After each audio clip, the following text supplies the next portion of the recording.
근데 에스더 목사님께서 최고의 강사라니까 그것도 아닌 것 같고 허다한 무리가 모였다는 것도 아닌 것 같고 그런데 전도 세미나 또 전도에 대한 마음이 계신 분들이 이렇게라도 온 건 정말로 감사한 일이다. 하나님의 은혜다. 이렇게 생각합니다.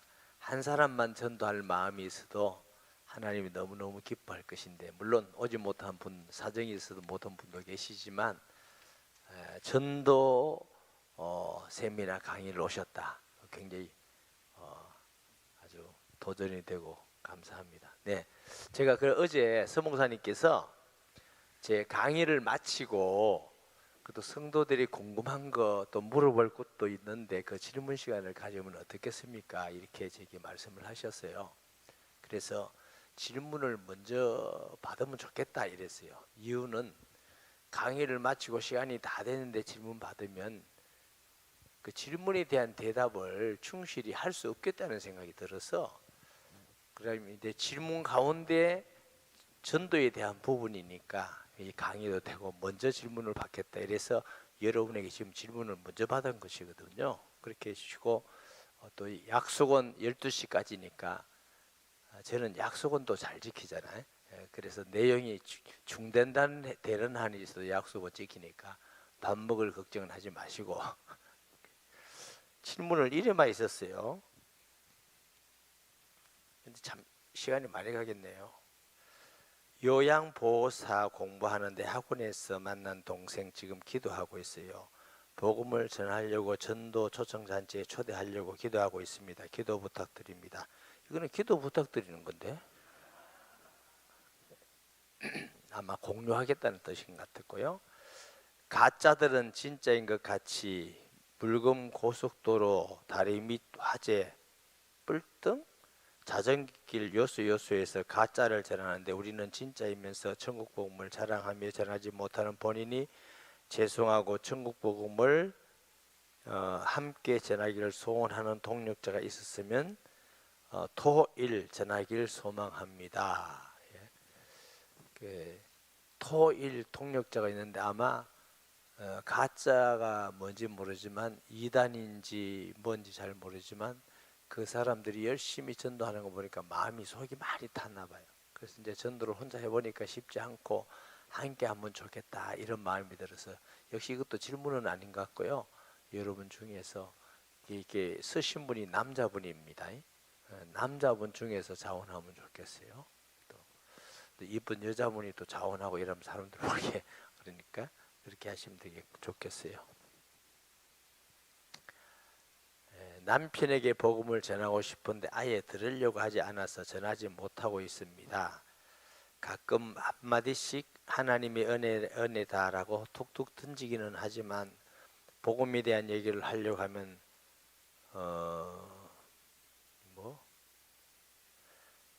그 선한 눈빛, 남편이 굉장히 선한가 봐요. 그 선한 눈빛에서 갑자기 불이 켜져서 말을 이을 수가 없어서 그만두고 합니다. 길을 닦고 있는 자들에게 어떤 말씀부터 시작해서 하나님을 전해야 할까요? 요건 이제 질문이고요. 조금 더 다른 또 같이 나오는 거 볼게요. 오늘 복음 전하러 점심 약속, 저녁 약속이 있습니다. 점심에는 친할머니, 저녁에는 친구 부부입니다. 전도는 하나님께서 하시는 일이고 저는 전하면 되지만 저 사람을 어떻게 설득하자는 생각을 하곤 합니다. 처음에 어떻게 말을 꺼내면 좋을까요? 처음에 어떻게 말을 꺼내면 좋을까요? 아무렇게나 꺼내세요. 전국 곳곳에서 노방전도시 집회를 방해하거나 신고하는 경우가 많이 발생하고 있습니다. 특히 자녀와 학생들과 전도할 때 아동학대로 신고가 당하는 사례도 있습니다. 정확한 법조항과 대리법을 공부. 법조항은 모르겠어요.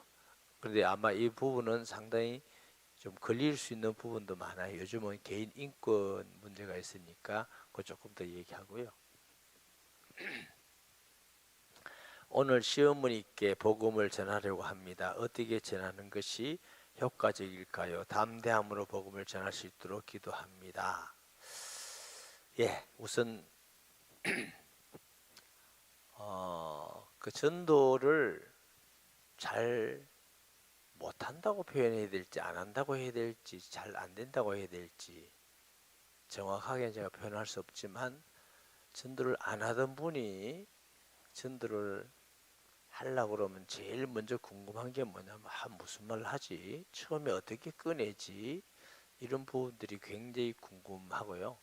저도 그런 경험이 많고 어떻게 한마디만 하면 하겠는데 한마디를 어떻게 하지?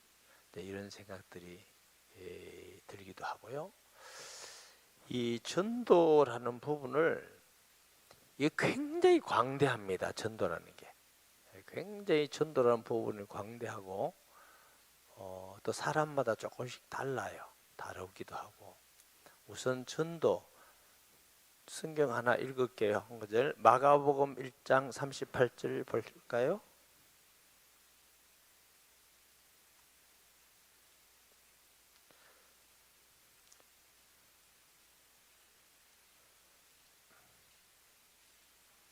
누가 찾으셨어요? 예, 마가복음 1장 38절 찾으신 분 하면 다 같이 시작. 이르되 우리가 다른 가까운 마을들로 가자. 거기서도 전도하리니 내가 이를 위하여 왔노라. 아멘. 예수님이 전도하기 위해서 이 땅에 오셨다 이렇게 하셨어요. 자, 전도는 영혼을 구원하는 것이죠. 전도에 미련한 것으로 구원하기를 기뻐하셨다. 설명하기가 굉장히 방대해요. 첫째, 제가 이런 말씀을 많이 여러분에게 드렸어요. 전도라는 건 복음의 내용을 전해야 되는 것인데 믿음은 어디 쓰나요? 들으면서 하나도 안 듣고 뭘 믿어야 될지 몰라요. 그럼 복음을 전해야 되는데 믿음은 들으면 뭘? 그리스도의 말씀으로 말미암느니라. 자, 그러면 우리가 하나님의 말씀을 전하는데 창세기부터 계시록까지 하나님 말씀이지요. 그런데 전도한다고 창세기부터 계시록까지 다 할 수는 없잖아요. 그래서 아주 핵심적인 복음을 전해야 돼. 복음. 바울은 복음을 이렇게 설명했어요. 십자가와 부활 이렇게 설명했어요. 그럼 우리가 그 영혼을 구원하기 위해서는 반드시 십자가와 부활이 들어가야 돼요. 그럼 십자가와 부활이 들어간단 말은 그분이 돌아가셨다. 어떤 분이셔요? 죄 없는 분인데 우리의 죄를 대신해서 돌아가신 분이시다. 그분이 그러면 우리를 위해서 오신 그리스도가 죄 없는 자로 이 땅에 오시려면 어떻게 오셔야 돼요? 하나님의 성령으로 동정녀에게 왜 이렇게 태어나야 되느냐 하면은 아담의 모든 후손은 죄가 있어요. 원죄. 자, 아담이 지은 죄가 선악과를 따먹은 거다 이렇게 말씀드렸죠. 선악과 따먹은 건 과일 하나 따먹은 것이 아니고 하나님과 약속을 파괴한 거다 이렇게 말씀했어요. 약속을 파괴한 것이고 그 결과로 하나님과 인간과의 관계가 파괴된 거다 이런 설명을 제가 평소에 누누이 드렸습니다. 그때에 아담과 하와가 선악과를 따먹었을 때에 나도 따먹었다 안 따먹었다 이제 제가 이런 얘기를 많이 했죠. 우리 성도니까 아담 하와가 선악과를 따먹 정확하게 말하면 아담이 선악과를 따먹었을 때에 나도 따먹었다 손 들어보세요. 이제 나는 맛도 못 봤다 손 들어보세요. 금방 왔던가 그렇지. 우리 성도니까. 근데 제가 왜 아담이 따먹었다고 말을 하느냐 하면 아담보다 먼저 따먹은 자가 있었죠. 에? 하와지요. 근데 성경은 아담이 따먹었다고 하잖아. 왜 그런 표현이 되느냐 하면 아담은 인류의 대표예요. 하와가 대표 아니에요. 오늘 전도 세미나하고는 관계없지만 죄송스럽지만 가정의 대표는 남편이에요. 아내가 아니에요. 하나님은 그렇게 질서를 세워놨어요. 시대가 하도 바뀌어가지고 이상하게 돌아가지만 그리스도인은 이상하게 돌아가면 안 돼요. 자, 아담이 따먹었을 때에 대표 원리로 나도 아담의 허리에서 따먹었다. 그 말은 아담의 모든 후손은 다 원죄를 가지고 이 땅에 태어나게 됩니다. 태어나자마자 죄가 있어요. 그래서 원죄의 성격이 뭐예요? 하나님과 단절됐고 사탄의 권세 아래 있어요. 그럼 영적으로 죽어 있는 거고, 영적으로 죽었다는 것은 소속이 사탄에게 있는 겁니다. 그러니까 아무리 선을 하려고 한다 할지라도 자꾸 죄악이 나오게 돼요. 그래서 갓난 아이들을 키워보면은 거짓말 안 가르쳤는데 거짓말 해요. 나쁜 짓 안 가르쳤는데 자꾸 나쁜 짓 해요. 우리가 생각할 때는 아이는 다 천사다, 죄도 안 짓는 같이 생각해요. 사회적 구조를 보면은 아이가 무슨 죄가 있어 이래요. 아이가 그래 죄가 없는데 가만 안 가르쳐도 거짓말 합니까? 이 죄의 본성을 가지고 있다고요. 아멘. 그러면 우리를 구원할 구주는 아담의 후손으로 오면 안 돼요. 그래서 창세기부터 여자의 후손이라고 그랬고 처녀의 몸에서 나신다고 그랬고, 이게 복음의 내용이에요. 여러분이 전도하면서 우리의 구주 되시는 예수님을 설명하는데 그거 싹 빼버리고 우리를 위해서 죽으셨다 이러면 복음이 안 돼요. 저는 다 전합니다. 예수님은 하나님의 아들이신 성령으로 이 땅에 죄 없이 오신 분이라고 분명히 전합니다. 왜 그래야 되냐? 당위성이에요. 우리의 구주는 죄가 없어야 되는데 죄 없이 올 수 있는 방법이 동정녀에게 성령으로 나실 수밖에 없는 겁니다. 아멘. 그분이 우리를 위해서 죽으신 겁니다. 그리고 죄 없다는 증거, 살아나신 것입니다. 그래서 복음은 십자가와 부활입니다. 할렐루야. 늘 누누이 말씀드리지만 이 복음의 내용은 의학적도 아니고 과학적도 아닙니다. 하나님의 능력으로 되어진 것입니다. 그러면 일반 사고를 가진 사람들은 처녀가 아들을 낳는다, 죽었다가 다시 살아났다, 이게 믿을 만해요? 못 믿어요? 못 믿겠죠? 이게 논리적으로 맞는 거예요? 안 맞는 거예요? 안 맞는 거예요. 그러니까 우리가 알아야 될 건 우리가 하는 말이 믿을 만한 말이 아니라는 걸 알고 있어야 돼요. 우리 말이 논리적으로 틀린 말을 하고 있다는 걸 알아야 돼요. 그러면 우리가 틀린 말을 남편에게 하면 남편이 나 참 은혜된다 이럴까요? 말도 안 된다 할까요? 길을 막는 건 이상한 게 아니고 정상적인 남편입니다. 예? 그러니까 우리 생각이 자꾸 이상하다, 왜 안 믿으시나, 그건 우리 생각이고, 안 믿는 편에서는 당연히 안 믿는 게 맞는 거고. 물어봅시다. 믿는 사람이 숫자가 많아요? 안 믿는 사람이 숫자가 많아요?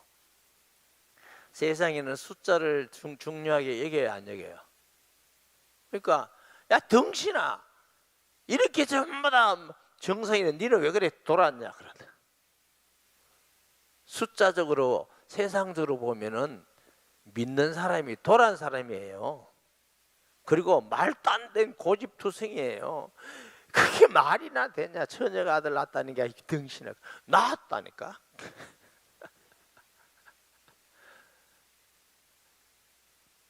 아이 낳았다니까. 성경에 보면 그렇고 우리 목사님도 그렇고 낳았다니까. 답답해 죽겠네. 그럼 니 낳아봐라. 내가 어떻게 놓노? 그게 말도 안 되는 소리 하지 마라. 그러니까 논쟁이 되고 전도가 안 되게 돼 있어요. 그러니까 따라서요, 전도가 안 되는 건 이상한 일이 아니다. 전도가 안 되는 걸 자꾸 이상하게 생각하니까 우리가 힘든 거예요. 그럼 우리가 진짜 따져보면 안 되게 돼 있잖아요. 그렇잖아요. 그래서 복음을 믿는다는 건, 그래서 성경이 뭐라고 말하느냐면 어린아이 같이 되지 않으면 안 된다고 자꾸 하는 겁니다. 그럼 보세요. 5살 먹은 어린아이가 처녀 아들 낳았다면 아 그래요 이렇게 하지, 어떻게 처녀 아들 낳았어요 이런 말 해야 안 해요? 안 해요.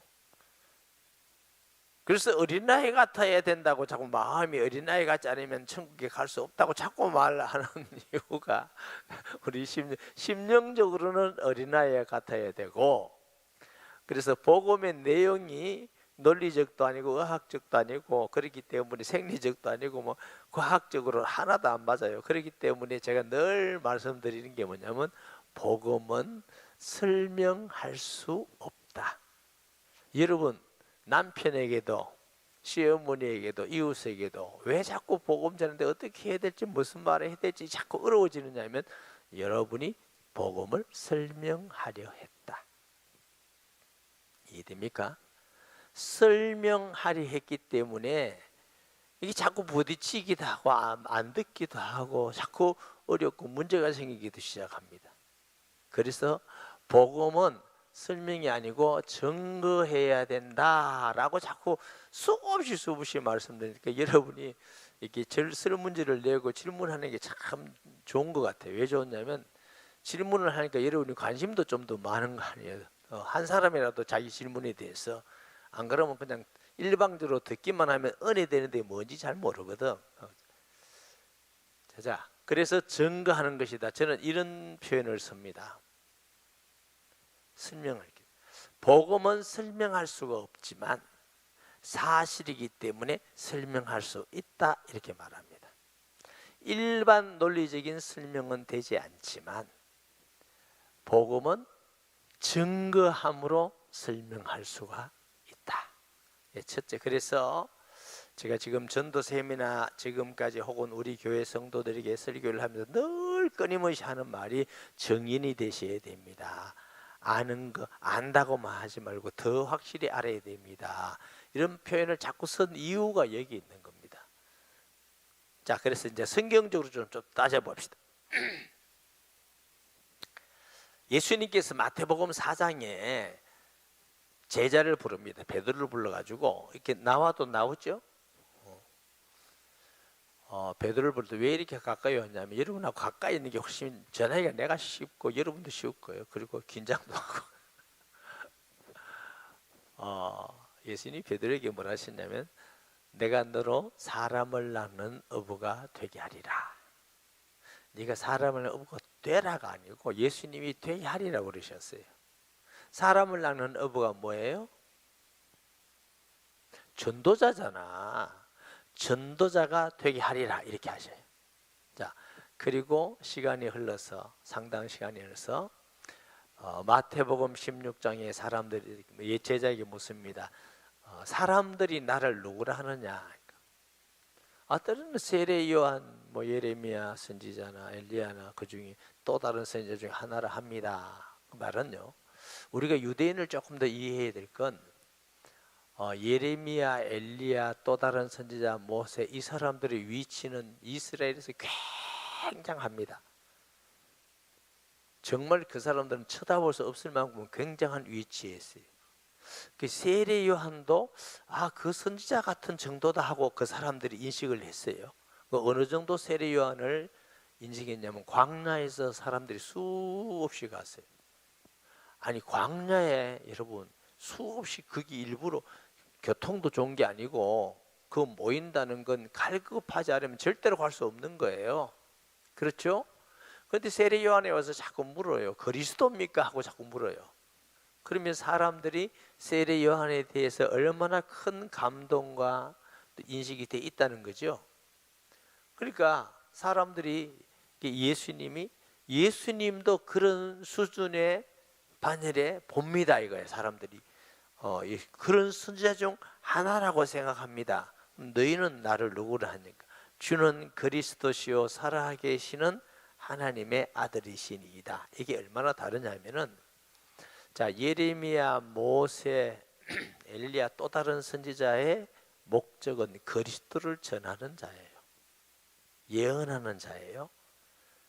그런데 그 예언하는 대상자인 제자들은 당신이 그 선지자가 말한 바로 그 그리스도입니다 하는 겁니다. 수준이 똑같아요, 달라요?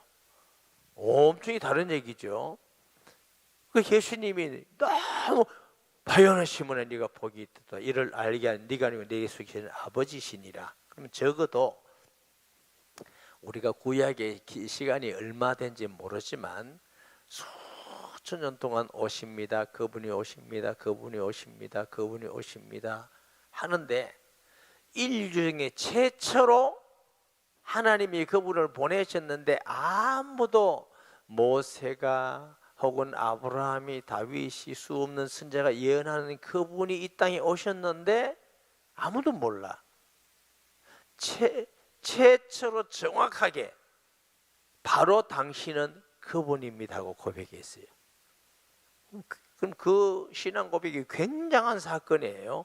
전 인류에게 메시아를 보내겠다고 수없이 예언한 그 예언대로 이분이 주는 그리스도시요 살아계신 하나님의 아들이시니이다. 그러니까 예수님이 너 고백 진짜 잘했는데 정확하게 했는데 그건 네가 아니고 네 속에 계시는 아버지시니라. 이 말은 무슨 뜻도 되죠? 베드로는 고백을 했지만 그 신앙의 고백이 베드로 자신의 진정한 믿음은 아니었다는 얘기도 됩니다. 그리고 신앙 고백 후에 성경에는요, 비로소 예수님이 고난과 죽음에 대해서 말씀하셔요. 그전에는 안 합니다. 자, 구약을 우리가 잘 보면 구약엔 그리스도의 고난과 죽음이 예언돼 있어요, 없어요? 수없이 예언돼 있고 피를 계속 죽음에 대한 얘기를, 그리스도의 죽음에 대한 얘기를 했어요. 했는데 물론 그들의 신앙은 그런 구약적인 신앙을 가지고 있지 않고 당신은 유대교라는 교를 하나 만들고 있었어요. 자, 유대교는 구약과 전통과 유전과 섞어 가지고 그리스도 중심의 신앙이 아니라 유대교라는 하나의 종교를 만들고 있었어요. 그래서 예수님께서 바리새인들에게 너희가 모세 말하지만 모세가 나올 걸 예언했다 이렇게 합니다. 그러면 당시 바리새인들이나 사두개인 서기관들이 성경을 믿고 보고 해석하는 것은 원래 하나님께서 주신 그 의도나 믿음대로 믿었다 안 믿었다? 아브라함의 얘기도 합니다. 너희가 아버지 아브라함이라면서 아브라함은 나올 걸 바라보고 기뻐했는데 넌 나 죽이려고 그러지 않느냐? 너 아브라함 자손 아니야 이렇게 합니다. 그 유대인들은 그런 게 너무 열받게 하는 겁니다. 우리가 아브라함의 자손 아니라고? 우리가 아브라함의 자손인데 예수님 너 아니야. 그래서 종교는 그리스도를 십자가에 못 박습니다. 다시 말하면 우리가 예수 믿는 우리가 성령이 없고 의식과 형식 종교가 되면 예수님을 못 받게 돼요. 항상 본인이 하고 싶어서가 아니고 종교가 되면 신앙을 싫어하게 됩니다. 아시겠죠? 그 현상이 일어나게 돼요. 그러니까 우리는 신앙생활을 해야 돼요. 매일 주님과 교통하고 교제하고 살아있는 신앙생활을 해야지. 아니면 자꾸만 이렇게 사람은요 타성에 젖어가지고 이렇게 가다 보면 형식 남는 껍데기만 남게 되면 그 다음은 자기는 의롭게 하는데 예수님을 십자가에 못 보고. 물어봅시다. 유대인들이 예수님을 십자가에 못 박은 건 잘했다 생각할까요? 못했다 생각할까요? 너무 잘했다 생각합니다. 우리는 하나님의 영광을 위하여, 하나님의 말씀을 위하여. 이게 얼마나 무서운지 아세요? 잘못된 신앙은요 진짜 무섭습니다. 자기는 오직 하나님을 위해서 하는데 교회도 덕을 끼치지 않고 걸림 믿고 사람들에게도 시험거리를 갖다 주고, 근데 본인은 의로워. 자기는 진짜 막 순교하기까지 대단해. 이게 얼마나 큰 병인지 몰라. 보통 교만하는 게 아니죠. 자, 이런 의미에서 자, 복음이 그래 돼 있어요. 그러니까 예수님이 신앙 고백을 듣고 이제 고난 받는다고 하니까 베드로가 아닙니다. 절대로 그럴 수 없습니다. 사탄아 내 뒤로 물러가라. 17장에 가면 변화산이 나옵니다. 변화산. 예수님만 하나님 아들 그리스도입니다. 그런데 이 제자들이 생각해 보세요. 주는 그리스도라고 고백했는데 17장에 변화산에 가니까 변화산 후에 가장 가까운 제자들 3명 데리고 올라가잖아요. 그러니까 너무 영광스러운 거라. 막 광채가 나고 막 너무 영광스럽고 막 거기에서 모세와 엘리야를 만나고 막 그러니까 여기가 좋사오니 여기에 초막셋을 우리가 짓겠습니다. 여기 그냥 있읍시다. 내려가지 마세요. 저 세상 안 좋습니다. 그런데 모세 엘리야는 간 것이고 그리스도만 있더라 말은 예수만 하나님 아들 구주임을 나타내는 또 다른 사건이에요. 자, 이렇게 쭉 갑니다. 가면서 이제 예수님 공생의 마지막에 가니까 핍박이 받고 고난을 받고 이런 게 예수님이 나 떠날 것이 너희들이 나 그렇게 뭐 주여 주여 하면서 따라다니지만 떠날 것이다. 아이 그런 일 없습니다. 절대로 안 떠나겠습니다. 생명의 말씀이 주께 있으니까 우리가 어디로 가리까? 베드로는 다 부인해도 나는 안 부인합니다. 그런데 예수님이 너 오늘 타기 위해 나를 세례를 부인하리라. 그래가지고 대제사장 때 끌려가잖아요. 가는데 계집종 하나가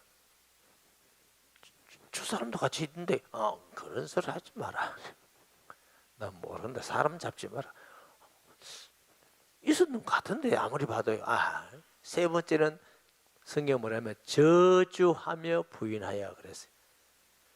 저 사람 죄인이지 나는 이런 정도였는지 몰라요. 닭이 우는데 바깥에 나가서 통곡을 했다잖아. 가슴을 치면서 통곡을 했다는 그런 기사를 우리가 보는데 자 그때까지 다 도망갔어요. 그래서 이제 가끔 제가 여러분의 신앙은 어디쯤 몇 장쯤 가 있느냐고 하는 거예요. 주는 그리스도시요 살아계신 하나님의 아들입니다. 나는 이제 그러면 신앙이 돼서 이 정도면 돼서 아니라니까요. 또 내가 다 부인해도 나는 예수님은 꼭 믿을 거야. 이런 결심 다 할 수 있죠. 그런데 그거 진짜인지 아닌지는 갈 때 봐야 돼요. 근데 죽을래 살래 해봐야 돼. 칼 하나 가져와 보랄까?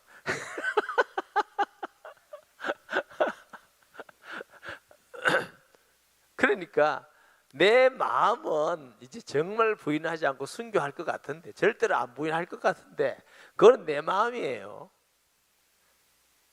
그러니까 내 마음을 확 그냥 그렇게 믿을 만한 게 못 된다고 그러니까 다 부인했잖아요. 예수님이 십자가 돌아가실 때 다 도망갔어요. 다 마가복음에 보면 마가는 벗은 채로 허리불을 듣고 있다가 그것도 급하게 해서 도망갔다. 너무너무 급해가지고 예수님께서 다 도망한 제자를 찾아오셔요. 평강이 너에게 있을지어다. 엠마와 가는 두 제자에게도 이게 성경상은 11번인데 우리가 이제 늘 얘기지만 꼭 성경에 나온 만큼만 나타났다 이렇게 볼 수는 없다. 이유는 요한복음 21장에 예수님이 행하신 일을 다 기록하면은 이 세상에 둘 곳이 없다고 그랬잖아요. 그래서 늘 전도도 예수님이 마태복음 10장 누가복음 이런 데 보면은 뭐라고요? 12제자 내버리고 70인 제자 내버리는데 한 번씩밖에 안 나와. 네 가봐라. 근데 예수님이 3년 동안 제자를 한 번만 파송했다 이렇게 생각하면 성경은 잘 못 보는 거다. 수없이 파송하고 또 보고받고 계속 파송했을 거다. 저는 이렇게 봅니다. 왜? 훈련이라는 게 한 번 딱 해서 이제 훈련 끝 이런 게 있어요? 그게 안 되는 거거든. 70인 제자에도 그렇게 해요. 귀신이 떠나갑디다, 영접합디다, 이런 보고도 받고 그래하고 또 설명도 하고 가르치고 수없이 예수님은 저는 그랬다고 성경을 보는 겁니다. 이런 과정에서 이제 자꾸 예수님을 알아가는 게 달라져요. 전도는요. 전도는 누구 전하는 거예요? 자, 전도는 예수님 전하는 건데 예수님 모르면 어떻게 전도해? 그래서 이제 성도들에게 위로하기 위해서 부담을 적게 드리기 위해서 제가 이렇게 합니다. 넓은 의미에서 전도는 기도만 하는 것도 전도다. 모시고 오는 것만도 전도다. 뭐 이런 표현을 제가 쓰긴 하지만 정확하게 전도는 예수 그리스도를 증거해서 그 사람이 예수님을 영접하고 구원받는 게 전도입니다. 자, 영적으로는 사탄의 권세 아래 있는 자의 사탄의 권세를 깨뜨리고 그 영혼을 해방하는 게 전도입니다. 전도는 영적 싸움입니다. 전쟁입니다. 전쟁. 자, 우리 권사님 믿음이 좋은데 예를 들면 권사님이 불신자시다. 불신자. 그러면 영적으로 사탄의 권세 아래 있어요. 그럼 이 영혼을 구원하기 위해서는 사탄의 권세가 깨뜨리지 않고는 이 영혼을 구원 못하는 거죠. 예수님이 강한 자를 결박하지 않고야 어떤 세간을 넉탈할 수 있겠느냐. 그러면 이 사람이 전도되었다 말은 눈에 안 보이는 어떤 영적 현상이 일어나냐면 이 분에게 있는 사탄의 권세가 무너졌다. 그래서 그 예수님을 영접할 때 성령이 임하잖아요. 이걸 보고 하나님 나라가 임했다 그래. 그러면 전도를 계속한다는 것은 하나님 나라가 자꾸 확장되어 가고 이걸 뭐냐면 교회를 세우는 거다 이렇게 말해요. 할렐루야. 교회를 세우는 건 뭐냐? 복음을 전해서 사탄의 나라가 사탄에게 잡힌 영혼이 무너지고 그 영혼을 구원받아서 하나님의 교회의 지체가 되는 거죠. 그럼 교회가 자꾸 믿는 사람이 많아지는 거죠. 교회는 건물이 아니고 사람이라고 그랬죠. 그러면 그 영혼이 구원받아서 많아지면 교회가 이제 성장하는 것이죠. 어떤 면에서는 저 교회에 있다가 이 교회에 있다는 것은 진정한 성장이라고 볼 수는 없어요. 왜? 영혼이 구원받아서 성장을 해야 되니까. 아멘. 그럼 보세요, 여러분. 자, 이 군사님께서 불신자였는데 이제 하나님이 만남을 주셔서 이분이 전도해서 예수님 믿고 돌아와서 구원받았다. 그러면 사탄의 나라가 무너진 거죠. 그럼 영적으로 승리한 거죠. 그래서 여러분이 전도가 어쩌다 되는 게 아니고 하나님께서 계속적으로 여러분을 사용해서 전도가 되어지는 사람은 여러분의 기도 응답이 계속 되어지고 여러분 삶 속에 하나님의 임재가 계속 일어나고 있다는 뜻입니다. 좀 죄송하지만 전도가 전혀 안 된다. 그럼 여러분 신앙생활 잘하고 있지만 영적으로 그렇게 승리하고 성숙한 건 아니다 그 말입니다. 뭘 보고 아느냐면 그 영혼을 수영도 마찬가지예요. 혼자도 못하는 사람이 있고 자기만 하는 사람이 있고 물에 빠진 사람을 건질 수 있을 만큼 잘하는 사람도 있다고. 이해됩니까? 건질 만큼 잘하는 사람은 수영을 잘하는 사람이에요.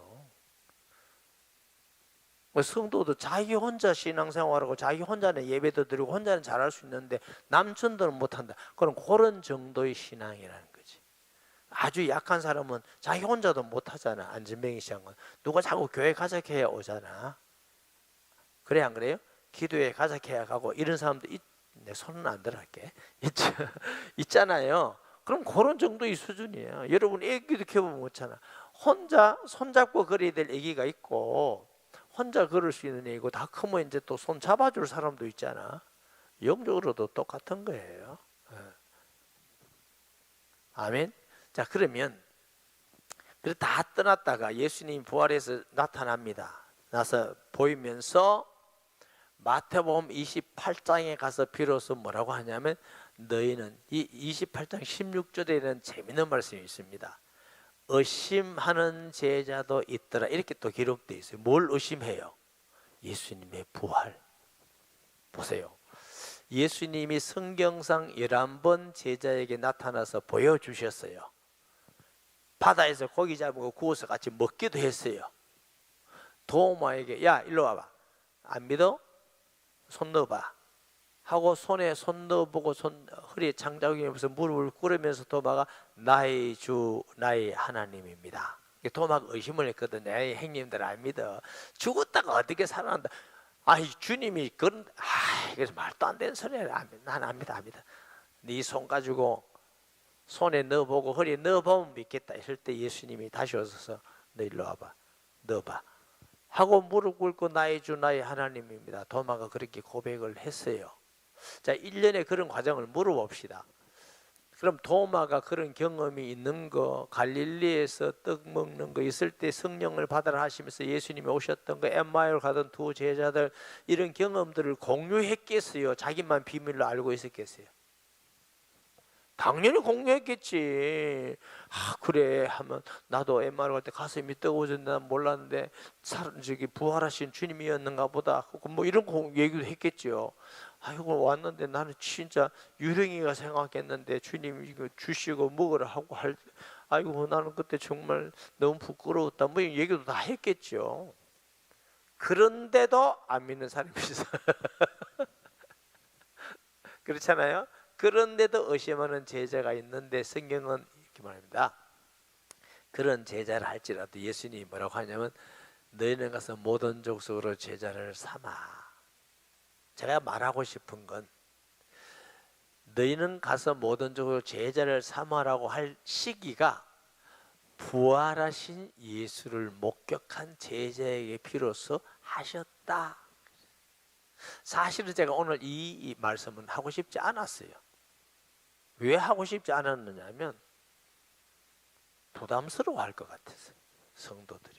그럼 우리는 전도 못합니까? 이럴 것 같아서. 그래서 다른 방향이 제가 조금 얘기를 하려고 그랬어요. 또 시간이 있으니까 할 수도 있겠죠. 제가 얘기하고 싶은 것은 전도자가 되는 건 그리스도를 죽었다가 살아나는 부활의 증인이 돼야 전도자가 비로소 돼가는 거다. 그렇지 않고는 왜 안 된다고 얘기했느냐면 예수님을 증거할 수가 없어. 설명을 해야 되는데 복음은 설명 가지고는 안 되는 내용이에요. 아멘. 그런데 더 재밌는 건요, 더 놀라운 건 마태나 마가, 요한에게는 위임하십니다. 마태나 마가는 모든 족속 만민에게, 요한복음에는 내 어린 양을 먹이라 하고 목양 위임을 하는데 누가복음에는 그런 게 없어요. 뭐가 그러냐, 누가복음에는 예루살렘을 떠나지 말고 약속을 기다리라 이렇게 하십니다. 예수님께서 계실 때 약속하셨어요. 내가 가면 보혜사 성령을 보내겠다 이렇게 약속하셨어요. 근데 누가복음은 예루살렘 떠나지 말고 그 약속 기다려라 이렇게 합니다. 누가복음 후편이 사도행전이잖아요. 예? 자, 1권은 누가복음이고 2권은 사도행전입니다. 누가가 기록한 겁니다. 알아듣겠죠? 따로따로가 아닙니다. 그런데 누가복음에서 약속을 기다리라 하는 그 약속을 사도행전 1장에 가서 하신다고요. 근데 사도행전 1장에 보면 데오빌로 각하여, 데오빌로는 누구예요? 누가복음을 쓸 때도 그 수신자가 데오빌로입니다. 고안입니다. 자, 사도행전의 수신자가 누구였다고? 데오빌로예요. 그러니까 저자도 같고 수신자도 같다는 건 이제 이해하지요? 그래서 후편이라고 그래요. 내가 먼저 번선 글에는 이렇게 해요. 사도행전에 먼저 번선 글이 뭐예요? 누가복음이지. 누가복음이고 우리가 크게 보면은 사복음서라고 이렇게 이해해도 돼요. 물론 누가가 사복음서를 썼다는 건 아니지만 누가복음 믿지만 그 내용 자체를 제가 말하는 거고요. 먼저 번선 글에는 그리스도의 해 받으시고, 해 받은 게 뭐예요? 죽음이잖아. 다시 살아나심을 증거했다는 거죠. 그러면 보세요. 복음서가 예수님의 탄생부터 예수님의 부활하셔서 너희는 모든 족속으로 만민에게 가라 하면서 모든 복음서가 다 끝납니다. 사복음서가 끝납니다. 이 말은 무슨 말이에요? 사복음서의 사명이 끝났다 그 말이에요. 알아듣겠지요? 제 말이 어려워요? 반응이 없었어. 자, 사복음서가 끝났다가 그럼 사복음서의 사명이 뭐예요? 부활한 예수를 만난 증인이 되게 하는 게 사복음서의 사명입니다. 예수님을 정말 가장 잘 알고 싶으면 복음서를 읽어야 돼요. 그리고 읽고 기도하면서 복음서에 나오는 대로 행해 보세요. 그러니까 읽기만 하면 안 돼요. 복음서에 예수님이 전도하러 가라게만 가보시고, 선교라면 선교보시고, 기도하라면 기도해보시고 따라해보세요. 그것이 우리가 예수님을 알아가는 제일 좋은 방법이에요. 할렐루야. 그래서 제가 이제 설교 중에도 여러분 자꾸 가끔 말씀드리지만, 제가 전도를 하면서 예수 이름의 귀신이 떠나가는구나 이런 경험 보니까 제가 무슨 생각이 드냐면, 와, 성경이 진짜네. 그때도 다 성경이 진짜라고 말을 했지, 그게 아니고 조금 더 내게 구체적이고 리얼하게 실제, 와, 성경이 진짜네. 예수님을 전하고 영접하는 사람 보고, 와, 성경이 진짜네. 그럼 나하고 이 사람 만난 거 알았네. 그러면서 매일 성경이 하나씩 살아서 움직이더라고요. 성경이 살아서 움직이고 성경이 사실이네, 진짜네, 이게 이제 자꾸 많아질, 이러면서 제가 이제 몇 년 지나니까 예수님은 진짜 하나님이시구나, 그리스도이구나, 십자가에 죽었다가 부활하신 게 정말 사실이구나, 이걸 알고 나니까 뭐가 달라지냐면, 모든 만물을 가지고 그리스도를 전할 수 있게, 증거할 수 있게 되더라니까. 이게 모든 걸 이렇게 증거할 수 있게 되더라니까. 사람을 가지고도 말하고, 뭘 가지고 모두. 그래서 제가 이 설명을 이렇게도 했어요. 제가 초창기에 뭐 피아노 얘기도 하고 김치 얘기도 하고 오만 얘기 다 했어요. 뭐 요즘은 제가 잘 안 하죠. 그게 무슨 말이냐? 내가 피아노를 칠 수 있지 않느냐, 도레미파솔. 그런데 피아니스트는 막 고개 흔들잖아. 물어봅시다. 왜 피아니스트는 고개 흔드는지. 1번 폼나라고, 2번 힘들어서, 3번 자기의 감성을 피아노에 표현하기 위해서. 피아니스트라면요, 자기 철학이나 감정을 소리로 표현돼 나오는 게 피아니스트입니다. 그냥 띵똥띵똥 바이올린 뭐 쳤다, 이건 피아니스트가 아니에요. 화가도 마찬가지예요. 그림을 그렸다 할 때 자기의 마음, 생각, 철학이 그 속에 들어가서 표현될 수 있어야 그게 화가입니다. 네? 우리는 그림 보면 잘 몰라요. 그냥 잘 그렸다 이거지. 근데 화가가 보면 표가 우리하고 달라요. 소리가요, 우리하고 달라요. 좀 죄송합니다만, 제가 우리 큰딸, 둘째 딸이 결혼하기 전인가 보다 태워서, 그 이제 지도 교수 부모님이 돌아가셨죠. 우리 교회 그 권사님하고 그러셨잖아요. 또 이제 배려를 자기 나름대로 상당히 많이 교회에 이제. 그래서 셋이서, 그때 우리 집 사람 뭘 하고 있는지 못 갔어요. 셋이서 이제 차를 타고 서울에 조문을 가는데, 조문을, 제가 아는 일이 봐도 가끔 클래식을 듣습니다. 피아노 듣고. 그래서 차에 피아노를, 나는 무슨 곡이 뭔지도 모르고 그냥 좋아서 듣는 수준. 좋아서 이렇게 피아노를 치는데, 애 둘이가 하는 말이, 저 사람 저리 치네, 어쩌네 치네. 그럼 깜짝 놀랐어요.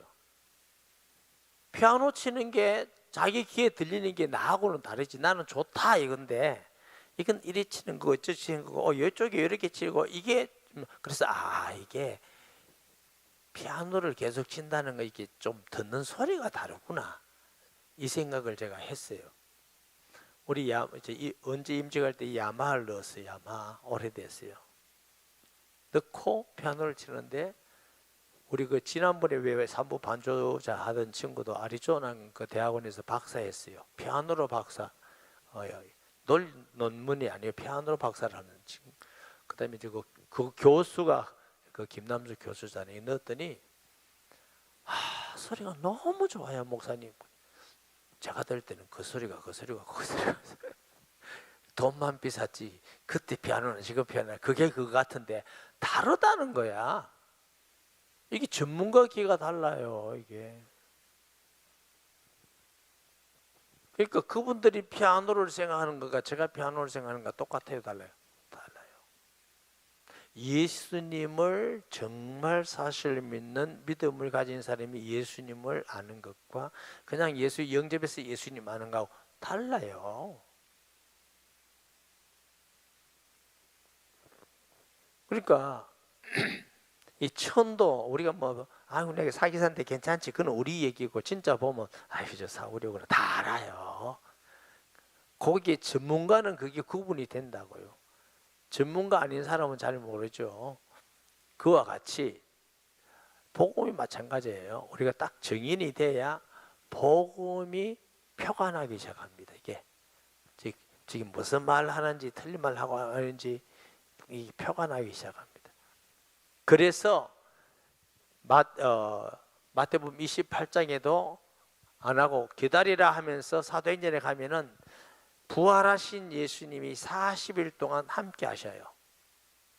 그것도 날마다라고 써져 있어요. 날마다. 그러면 여러분 생각해 보세요. 제자들이 부활을 믿는 사람도 있고 안 믿는 사람도 있고 의심하는 사람도 있고 3년 동안 예수님 따라다니면서 했는데, 그럼 부활한 예수님이 40일 동안 날마다 그들에게 하나님 나라의 말씀을 가르치면은 그 의심하는 사람도 예수님이 살아계심이 의심이 될까 안 될까?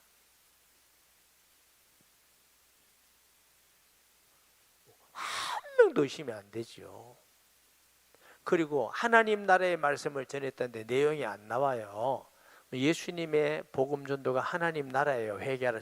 그러면 어떻게 이해할 수 있냐면 3년 동안 제자들에게 가르치고 표적과 기사를 나타내시고 하신 모든 부분을 40일 동안 이거는 이런 뜻이고 이런 뜻이고 이런 기적이고 하나님 나라는 이런 것이고 하셨다, 이렇게 봐야 돼요. 그럼 여러분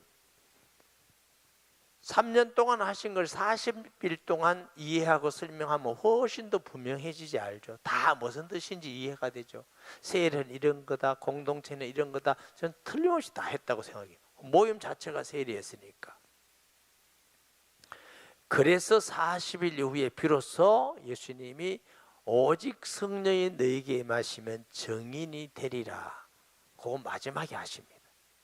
사실은 마태복음 28장과 사도행전 1장에서 오직 성령이 너에게 임하시면 증인되리라는 믿음의 수준은 굉장히 다릅니다.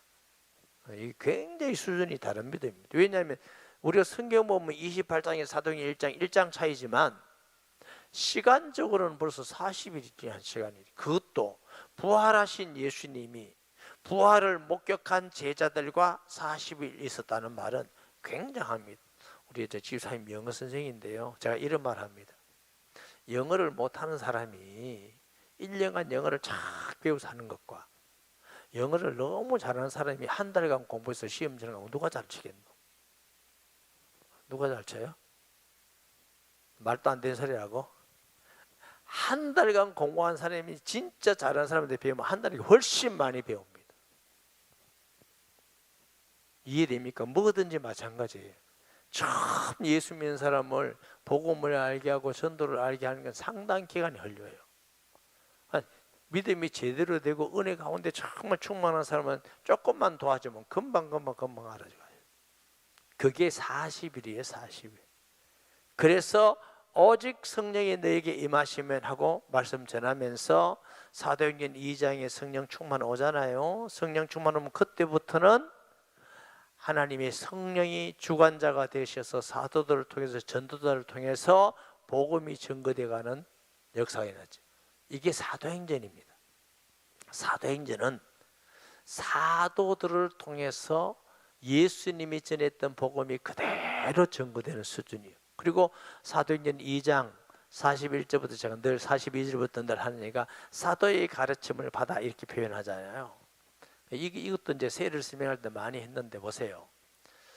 성경에 보면 예수님께서 제일 예수님 제자들을 전도자가 되기 위해서 제일 먼저 한 게 택하셨어요. 예수 공동체 만드는 게 첫째 번이었어요. 뭐 가르치고가 아닙니다.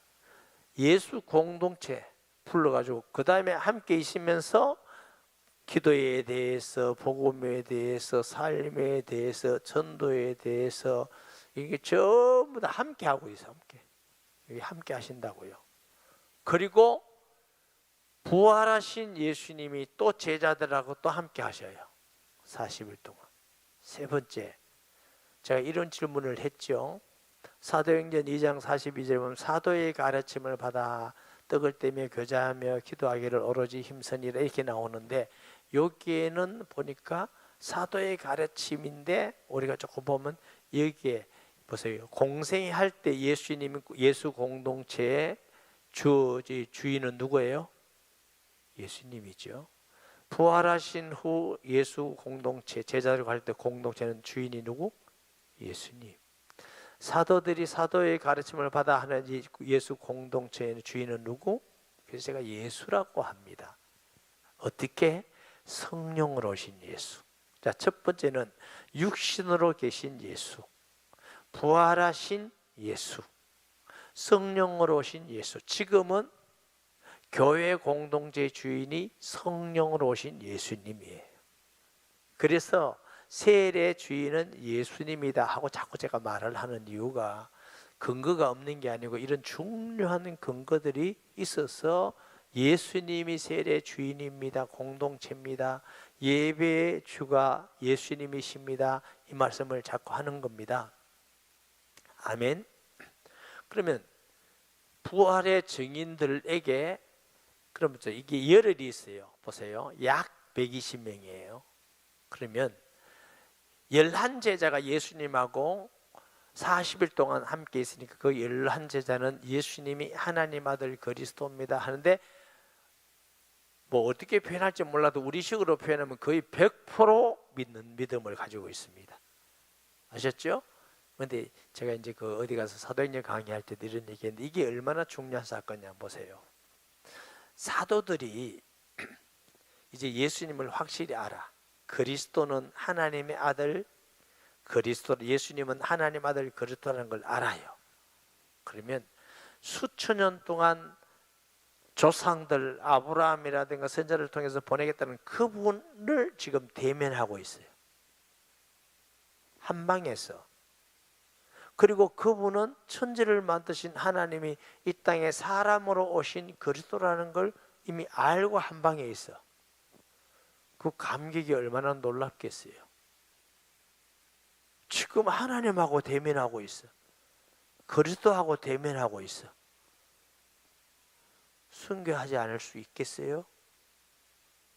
그런 확실한 믿음 가운데 있는 게 11제자고 40일입니다. 그러면 그들이 은혜 받고 약 120명하고 가까이 있으면 열흘 동안입니다. 열흘 후에 성령이 임합니다.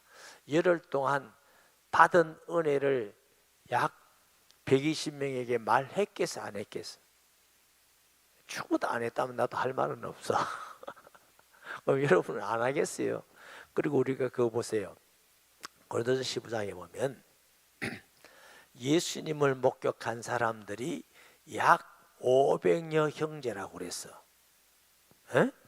예수님의 제자 중에 70인 제자도 있어요. 12제자도 있고 70인 제자를 예수님이 직접 훈련시킨 제자예요. 그러면 예수님의 계획이 있고 의미가 있다 없다? 아니 내가 그냥 심심해서 해봤다 이러겠어요. 있을 것 아닌가? 그러면 약 120명이 모이는 구성 요소를 보면 그 11제자가 있을 거 아니야. 또 보면 마띠아 뭐 이런 사람도 있을 겁니까? 그 열 몇 명 된다고 봐야죠. 70인 제자도 들어가 있다고 봐야죠. 그것만 하더라도 80 서너 명 돼요. 이해되겠죠? 그 외에 무슨 또 마리아라가 뭐 이런 것도 있고 뭐 가까이 있는 사람도 있고 고레네 시몬도 있을 수 있겠고 뭐 다양하게 있겠죠. 그 후에 또 약 120명이 80 몇 명에서 120명 하면 30 몇 명이 채워졌다. 이 사람들은 어떤 사람이냐? 부활을 목격한 사람들이다. 이해됩니까? 그러니까 마가다락방에 약 그냥 숫자만 사람들 자꾸 맞추는데 그게 아니고 모인 구성 요소는 예수님을 향하여 저는 그리스도고 하나님 아들이고 죽었다가 살아났음을 직접 목격한 사람들이 모인 게 약 120명이에요. 그러면 기본적으로 믿음이 있다 없다? 그 있는 사람들에게 11제자가 열흘 동안 무슨 그룹을 만들어서 저는 했다고 생각해요. 그룹을 만들어서. 아니면 그런 리더도 하면 이렇게 돌아가면서. 그럼 보세요. 굳이 12명을 만들었잖아. 예수님이 예언돼 있고 만들어서 120명이면 한 그룹에 그러면 한 10명쯤 된다고 봐야 되잖아요. 자연스럽게. 왜냐하면 왜 그렇게 또 봐야 되느냐면 예수님께서 제자들을 불러서 제자 훈련할 때에 소그룹을 했거든. 배운 게 그거밖에 없어. 그러니까 때로는 무식한 게 좋은 게, 그러니까 어부들이 무식한 사람이 많잖아. 왜냐하면 무식한 게 좋은 게, 무식한 사람은 든게 없어서 아는 게 그거밖에 없기 때문에 그거밖에 못해요. 아는 게 많은 사람은 마음껏 다 머리 쓰고 이런다고. 그래 안 그래요? 혹시 많이 배운 사람은 신앙은 머리 쓰지 마세요. 그냥 믿으세요. 다른 데 가서 머리 쓰고. 근데 자꾸 신앙까지를 자꾸 머리 쓰려고 그러고. 제가 이제 옛날에 루라이프 할 때 이런 얘기도 자꾸 했어요. 우리가 사회 공부는 머리로 하는 거다. 국사도 영어도 과학도 다 머리로 하는 건데, 그러다 보니까 교회에서 성경도 자꾸 머리로 이해하려는 습관을 가지고 있다. 그럼 성경은 머리로 하는 책이 아니다. 믿음의 책이다. 마음으로 믿고 마음으로 받아들이는 책이지. 머리로 하려니까 이거 안 맞는데, 과학적으로 안 맞는데, 뭐 숫자적으로 안 맞는데. 성경은 그게 아니다.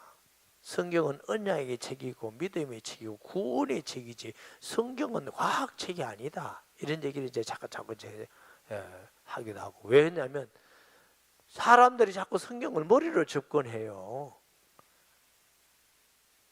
그럼 자꾸 안 믿어지지. 그래서 제가 얘기를 하면, 시를 가지고 과학으로 접근하는 사람이 어딨냐. 시는 시감을 가지고 봐야 되는데 시를 과학으로 해놓고 이건 또 과학적으로 안 맞다 이러면 그 사람 좀 이상한 사람이지. 성경은 그런 책이 아니다.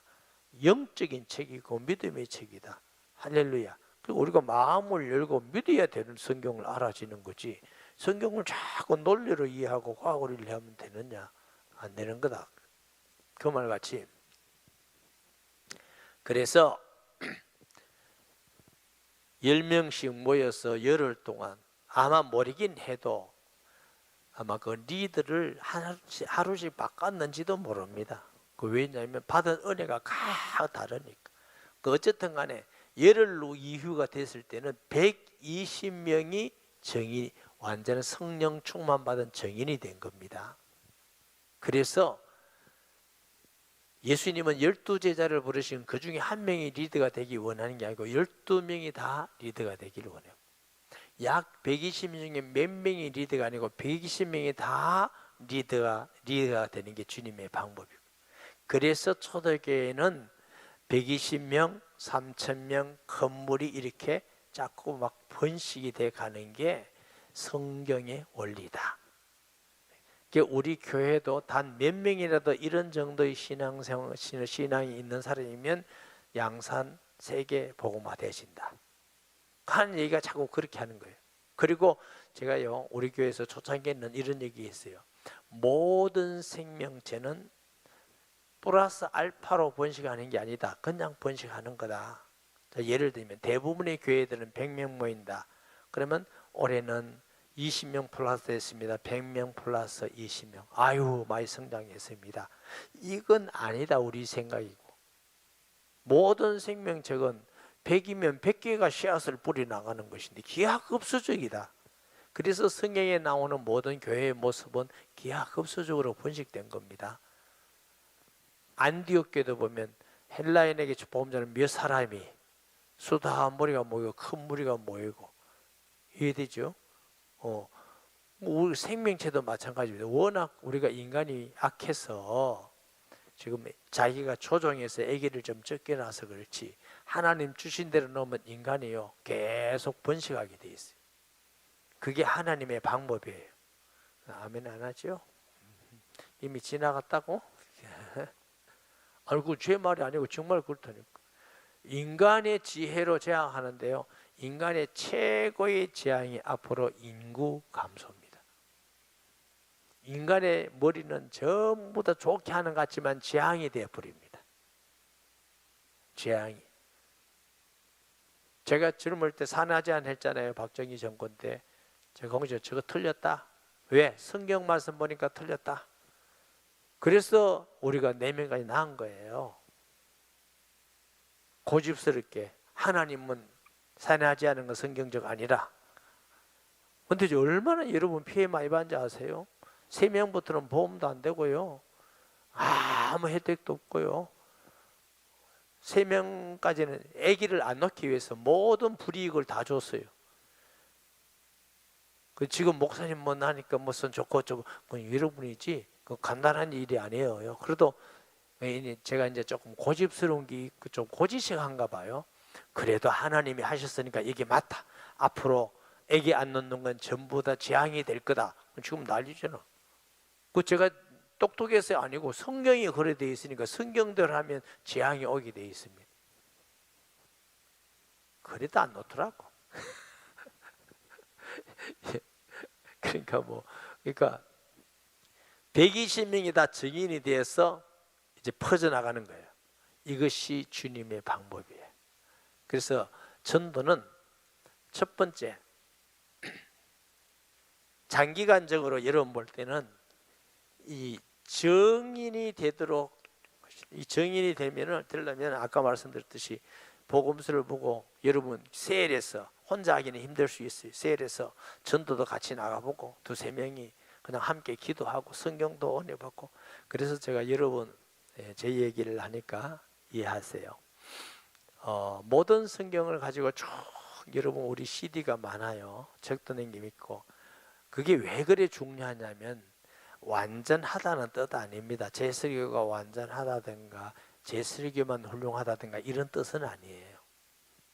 제가 성경을 본 건 성도들이 예수님을 알기 위해서는 모든 성경이 그리스도 관점으로 성경이 해석이 되고 그걸 듣고 보고 해야 그리스도를 알아갑니다.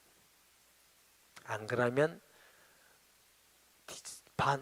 막 빈바까지 뒤집어 반복이 되면 은혜는 되는데 뭔지 몰라. 늘 평생 다람쥐 쳇바퀴 도는 거 믿으면 뭡니다. 굉장히 중요한 얘기를 제가 합니다. 그래서 설교 한 번 듣는 것으로 하지 말고 CD를 보면서 성경 읽으면서 여러분들이 가서 해보고 기도도 해보고 말씀도 지켜보고 이래야 내가 예수님이 살아계시구나, 하나님이 함께 하시구나, 권세가 있구나, 이걸 조금 알아가면서 어느 날 정말 예수님은 전능하신 분이구나, 이게 알아진다니까. 물론 또 그 후에도 그 능력과 풍성을 우리가 알아가지만 일단 그까지는 가야 돼. 그까지. 그런데 제가 보는 평가입니다.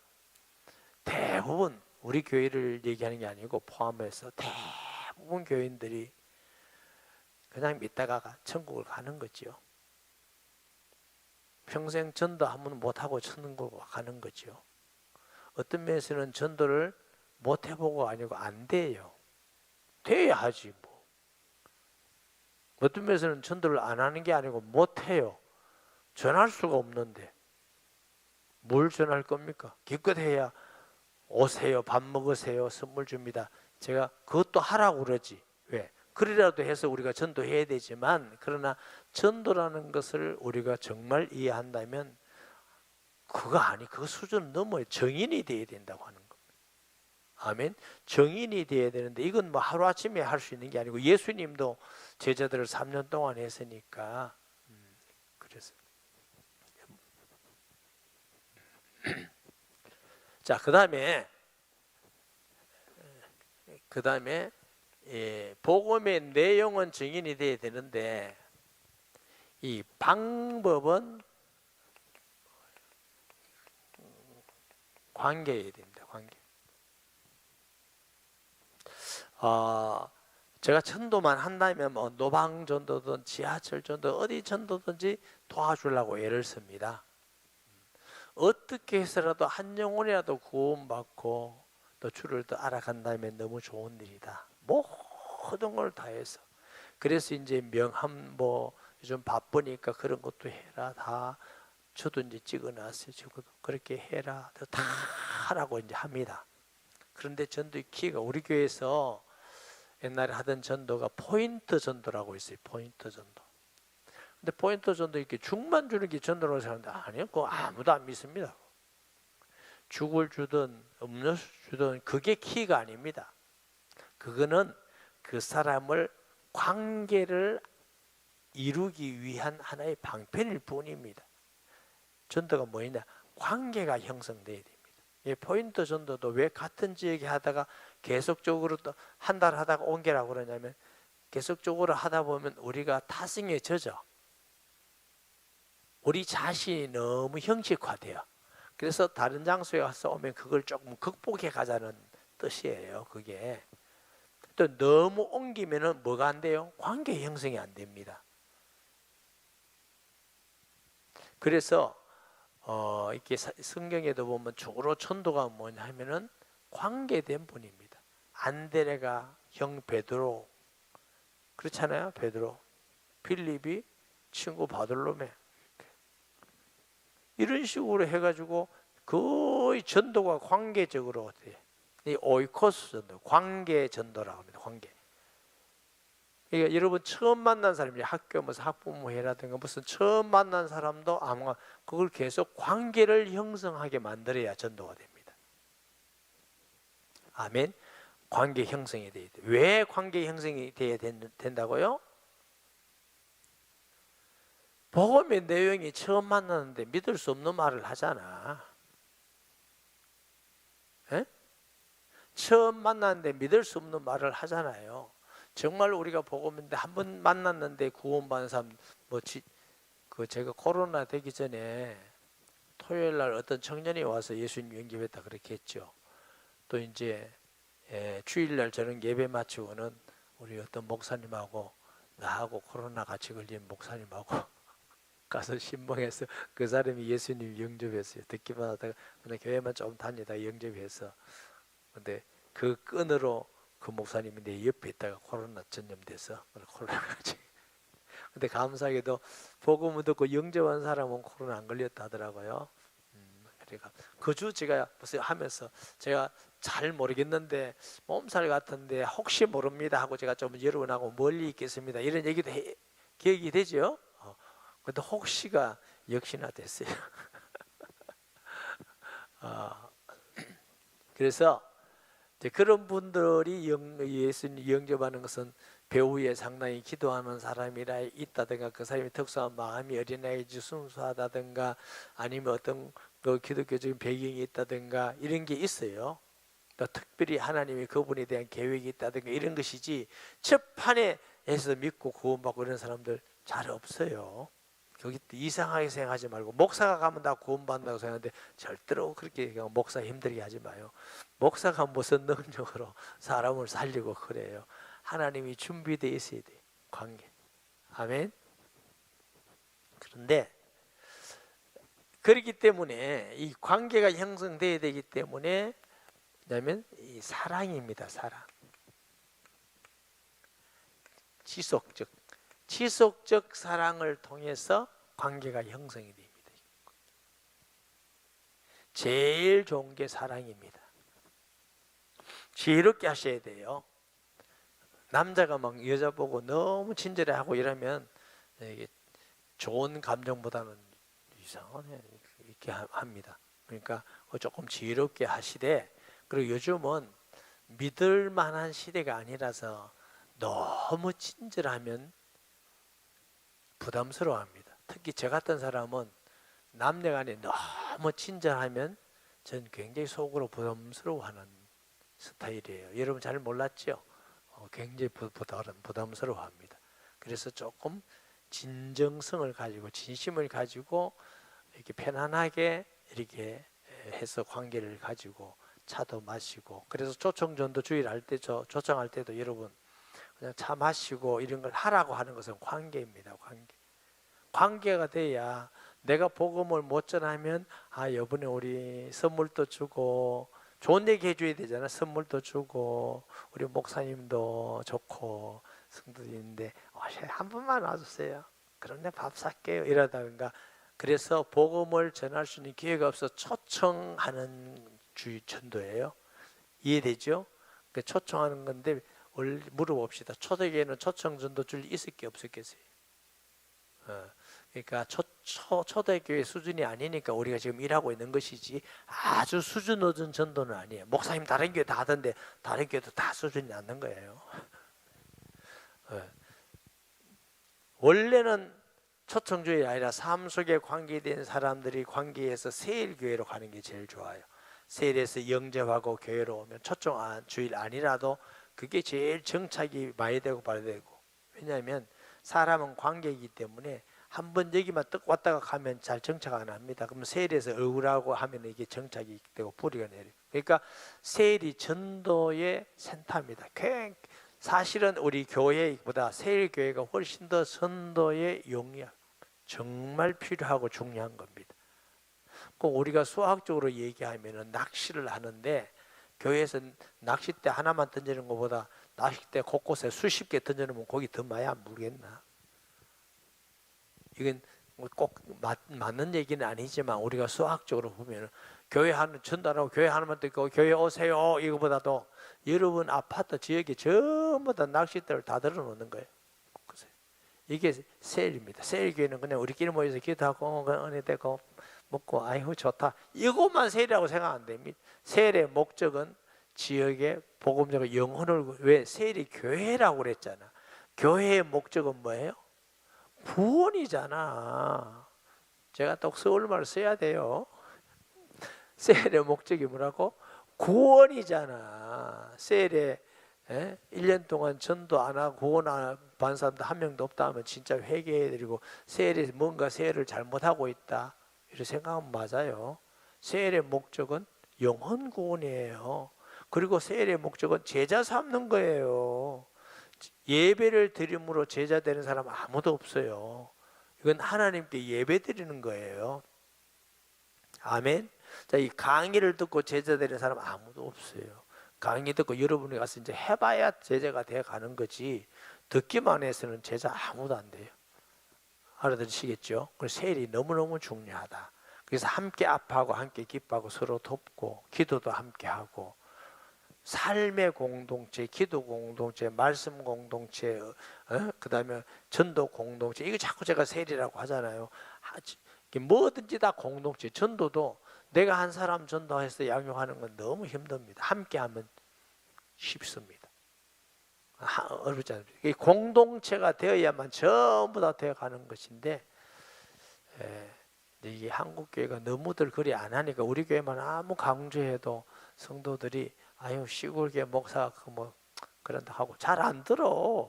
뭐 들을 게 있는 사람만 들으세요. 그게 방법이 없다. 뭐 저는 사명 다 하면 천국 가면 되는 것이고, 듣는 사람은 또 여러분들이 여러분에게 신앙은 여러분이 또 책임이 있는 것이고 그런 것이지. 말 안 해준 건 내 책임이고 해줘도 안 듣는 건 여러분 책임이고. 맞아 안 맞아요?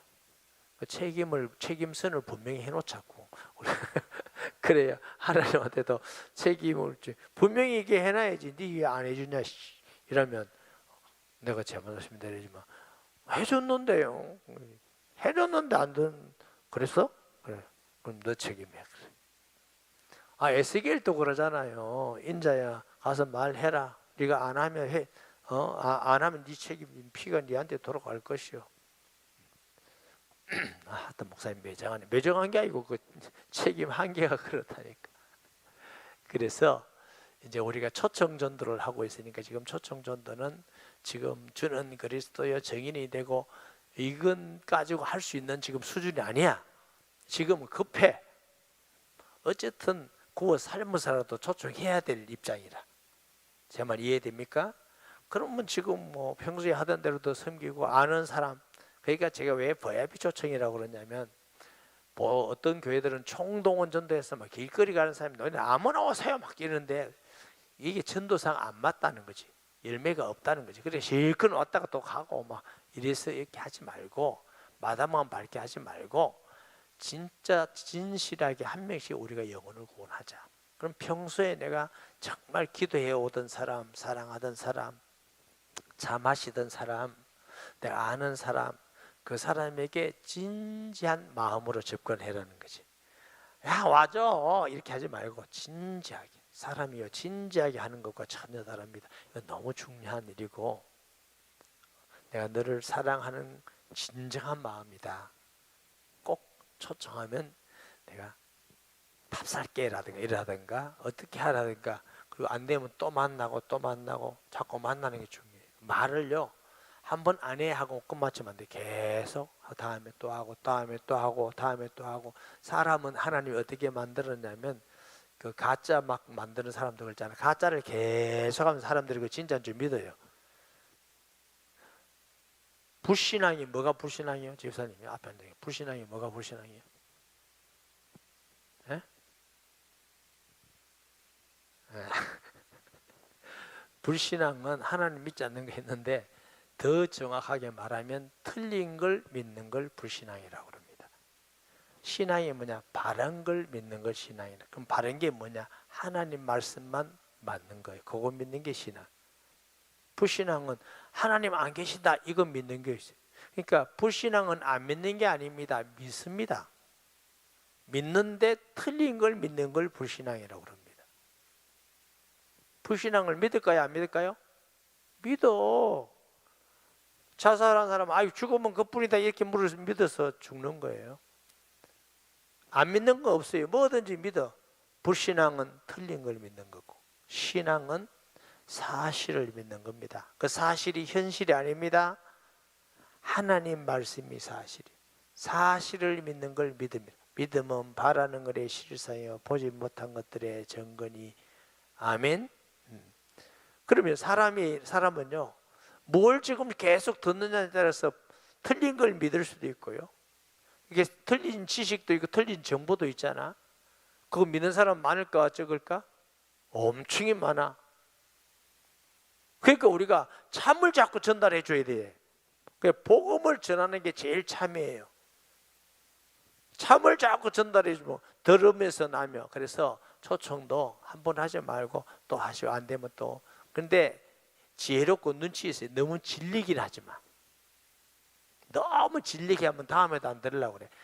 아주 지혜롭게 하고, 딱 이 사람은 지금 거부하는 마음이 딱 있다. 그거만 전달 찌려 안 된다 그러면 그래 그러면 다음에 봅시다 하고 이렇게 좀 여유를 줘야 돼. 어떤 사람은 눈치 안 보고 성격이 어떤 자기만 밀어붙이는 사람이 있어. 이래가지고 막 전도를 막는 사람이 있어요. 그것도 전도 막아요. 목사님 그거 어떻게 합니까? 하나님께 기도하시면 지혜를 주셔요. 저는 개인적으로 복음 전하다가 성령의 감동 주셔서 전도하고 깨닫고 이런 게 굉장히 많아요. 성령이 우리 안에 계시기 때문에 그 사람에 대해서 기도하고 어떻게 하실 건가, 어느 정도 할 건가 지혜를 얻어서 일일이 곧 이렇게 해라 말할 수가 없어요. 아셨죠? 자, 아까 질문도 여러 가지 있었는데 지금 제가 시간이 많이 가는 것 같은데 다 할 수가 없고요.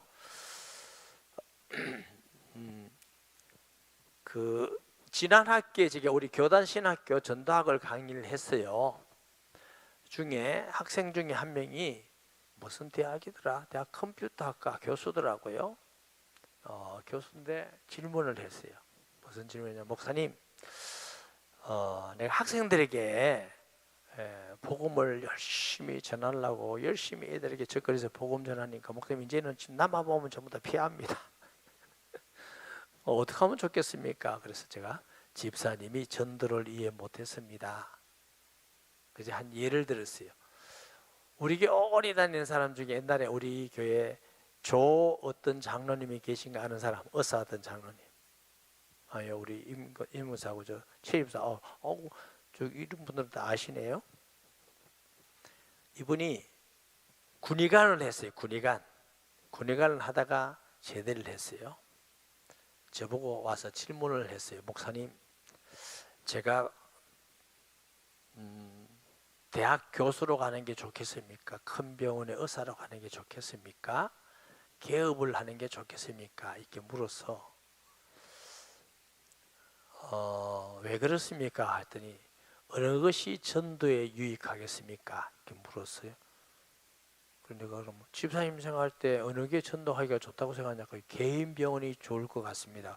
그럼 개업을 하세요. 돈이 있습니까? 했더니 친구가 빌딩을 얻어놓고 안 쓰는 게 있습니다. 그럼 거기서 개업을 하세요. 이랬어요. 이제 개업을 했어. 지금은 이제 병원이 상당히 커졌더라고요. 개업을 했는데 한동안 하다가 나한테 또 왔어요. 목사님 좀 상담을 해요. 예. 병원을 개업해서 오는 환자들에게 예수님 복음을 전했더니 이제 환자도 안 오고 전도도 안 됩니다. 이거 제가 전도를 안 하면 개업을 할 필요가 없었고, 또 전도를 하려니까 환자도 안 오고 어떻게 하면 좋겠습니까? 그래서 내가 집사님 전도를 이해 못했습니다. 환자가 병원에 올 때에 교회 왔다 이렇게 느끼면 전도도 안 되고 병원도 안 된다. 환자가 병원에 왔을 때 병원이다, 이분이 우리 원장님이다 이렇게 느껴야 된다. 그리고 그것만 계속 한다면 전도하기 어려울 거다. 왜? 그 사람은 병원에 왔지 교회에 온 게 아니다. 그러면 계속 환자가 오다 보면 얼굴 익혀지고 대화도 되는 사람도 있고 마음도 갈급한 사람도 있고 그럴 거다. 그리고 너무 힘든 사람 왜 그렇게 힘드냐 하고 살짝 물어도 되고, 아니면 상담도 올 거고, 그때에 원장님에 대해서 퇴근하고 그 사람이 밥을 하면 사라. 아 그렇습니까? 제가 한 밥 사겠습니다 하고 식사를 하면서 간증을 해라. 내가 이랬고 예수 믿고 이렇고 그러니까 당신도 예수 믿으면 좋겠다 하고 복음을 전하고, 그렇게 하면은 그 사람이 예수 믿고 구원받고 오면은 가장 확실한 그 병원의 선전자가 되기도 하고 구원한다. 아니 병원에 간 사람을 자꾸 교회라고 생각하면 안 된다. 거기 전도가 잘못이다. 그러고 그 후에 몇 사람을 전도해 왔어요. 전도해 오면서 그 다음에 그 부분을 잘 해나가는 것 같더라고요. 근데 그 얘기를 그 교수에게 해줬더니 아이 목사님 알았습니다 이러더니 후에는 학생들 만나면 커피도 사주고 밥도 사주고, 전도 얘기를 절대 얘기 안 하는 거야. 사주고. 그러니까 주위에 자꾸 모인다는 거야. 그래서 지금 잘하고 있다. 여러분, 아까도 제가 말씀드렸죠. 교수를 만났을 때 교수다 이렇게 해야 복음이 전거돼요. 그러면서 자세히 보니까 이 사람이 예수 믿는 사람이구나 하고, 아 이분은 신뢰할 만한데 너무 행복해 보이는 분인데 무슨 비결이 있을까 들어야 그 중에 준비한 영혼이 구원받아 오는 거다. 그러니까 제가 전도는 어려운 걸 했어요, 쉬운 걸 했어요? 제가 이런 말씀도 드렸잖아요. 전도하러 가는데 내가 친구를 만났는데 이 사람 전도해야 되겠다 이러면 나도 부담스럽고 이 사람 부담스럽고, 요번에 초청잔치에 데려가야 되겠다 그러면 이미 부담을 갖고 있어. 꼭 해야 되겠는데 부담이고, 이 사람도 어쩌면 안고시에 가야 되겠다 긴장이 흐릅니다. 그러면 얼마나 전도가 어렵고 힘든지 몰라. 그래서 VIP 초청잔치는 몇 개월 하다가 광고하는 그때 시작, 사실은 어쩔 수 없이 하기도 해야 되지만 그때 하는 게 아니라 이미 전도하겠다고 해온 사람을 초청하는 거예요. 이미 그 전에. 그러니까 여러분 이웃이라든가 친구라든가 차 한잔 합시다 이게 뭐가 어려워. 그리고 차 한잔 하면 그때부터 기회다 싶고 주는 것이다 이러지 말라고. 차만 마시라고. 차만. 아니 가서 차 마시는데 뭐가 그렇게 어려워. 그냥 차 마시고 얘기하고 이제 보는 거지. 나는 기도하면서 이 사람이 어느 정도 마음이 열렸냐. 그리고 차 마시면서 기도하고, 요즘 사람 어디 보면 우리 집에도 한번 초청하고 내 집에 가고 오면 뭘 보더라도 예수 믿으세요? 이렇게 다 안다고 분위기가. 그러면 이제 드디어 당신도 예수 이러지 말고 좀 기다리고 예수 믿으세요? 아 예수 믿으니까 참 좋아요 하고 그 다음 놔두라고. 그러고 기도하시면 그 사람이 문제가 생기고 갈급함이 생긴다니까. 그때에 예수 믿으면 좋아요 하고 거기서 사인을 해와. 사인을 해오면 예 저는 사실은 예수 안 믿었던 사람입니다. 옛날에 이래서 예수 믿고 내가 너무 기쁘고 살아계시니 감사하고 그래요. 관심이 있으세요? 하고 아니요? 그럼 그냥 두라고. 예 이러면 조금 더 구체적으로 복음 전하고. 그거 뭐 얼마나 쉬워. 하나도 어려운 것도 아닌데. 내가 한 방에 보내보려고 그러니까 어려운 거야. 나도 예수 믿을 때 한 방에 안 왔는데 우리는 막 한 방에 해가지고 막 보내가 구원해서 주여 감사합니다 이러려고 하려니까 자꾸 어려운 거지. 그 사람의 수준대로 해야 돼요. 어떤 사람은 많이 기다리고 어떤 사람은 늦게 기다리고 오래 기다리고 어떤 사람은 빨리 되는 사람도 있고 그 사람마다 다양하잖아요. 예수님도 전도할 때 아주 다양하게 하십니다. 수가성인은 물 가져오라 하지 자리를 들고 걸어가라 하지 어떤 때는 찾아가기도 하고 눈 비비기도 하고 어떤 때는 말씀만 하기도 하고 사람마다 다르다고요. 여러분도 아기들 키우는데 아기마다 달라요? 똑같아요? 그거는 다르게 해놓고 왜 똑같이 하려고 그래? 그러니까 조금만 생각하면은 그러니까 복음적이라는 말은 굉장히 중요한 말인데 하나님이 사람이 되셨어요. 우리를 구원하기 위해서. 우리도 항상 내 입장만 생각하지 말고 그 사람이 어떻게 생각할까 반응할까를 생각해야 전도자가 되는 겁니다. 아멘. 그래야 부담이 없어요. 자, 우리 아까 저 집사님께서 우리 남편이 복음 전하면 길을 막아요. 근데 길을 막는 사람 보고 자꾸 길을 막게 하지 마세요. 그분은 아직 복음에 대해서 할 때 복음의 내용을 어느 정도까지도 못 전했을 수 있어요. 어떤 분은 한 번도 안 들으면서 내 다 안다 다 알아 뭐 다 안다 내 니보다 더 안다 이런 사람도 있고 옛날에 교회 좀 그 학교에서 뭐 미션이라든가 교회 다니는 사람 내 다 안다 이런 사람도 있고 다양해요. 그러면 다 안다고 그래 나다 굳이 당신이 뭐 하냐고 싸우지 말고 아니 자기 안다는데 누가 뭐라고 그래 싸우지 말고 안 듣겠다 하면 나 또 그러면서 아까 하나는 잘 하시더라고요. 뭘 했냐면 그냥 내가 그리스도인으로서 정말 남편을 잘 섬기는 게 중요해요. 그리고 남편을 잘 섬긴다는 건 밥 잘 해주는 것도 그렇지만 남편을 올려드려야 돼. 아유 멋있어요 믿음직해. 당신이 최고 남자입니다. 나는 정말 당신하고 결혼해서 행복합니다. 이러면 남자가 자꾸 남자를 바꾸려 하지 말고 내가 바뀌어야 남자가 바뀝니다. 나는 절대로 안 바뀌는데 당신 바뀌어라. 바뀌어. 이래가지고 평생 고생하고 이러지 말고. 그러니까 그렇게 한다. 잘하는 건 이렇게 해요. 기도하고 응답받은 거 꺼내지 말고 여보 나 오늘 이런 거 있었는데 기도하고 응답받아서 너무 기쁘고 아니 잘하잖아 알았어요. 나 또 기분은 내가 응답받았는데 왜 그래 이래 하지 말고 나 또 그리고 다음에 또 좋은 일이 교회에서 이렇게 좋은 일이 있고 가는 사람 도와준단다 그러면 그냥 나 또 좋은 건 얘기를 가끔 하고 기도 응답받은 얘기하고 사람이요 자기도 모르는 사이 들어 또 어려움이 와 그러면 너 기도하면 뭐 됐나며 내 기도해 줄래? 이렇게 하기도 하고 그러면 기도해 드릴게요 하고 조금씩 가족이 제일 전도가 쉽고 제일 전도가 어려워. 왜 쉽다고 하느냐 하면 가장 잘 믿을 수 있는 대상이기 때문에 쉽고 가장 어렵다는 말은 들어서 믿는 게 아니고 보고 믿기 때문에 어려워요.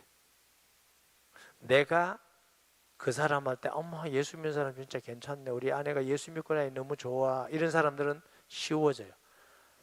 우리 아내가 예수 믿고 인간 버렸어. 옛날에는 말도 잘 듣더니 말도 안 듣고 이러면 전도가 자꾸 어려워져요. 그 전도는 내 희생이 필요하죠.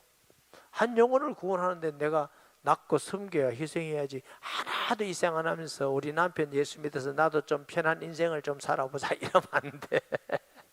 근데 여성들 중에 그런 마음도 어느 정도 있다니까 그러네. 목사님 아는 것도 지금 많네요.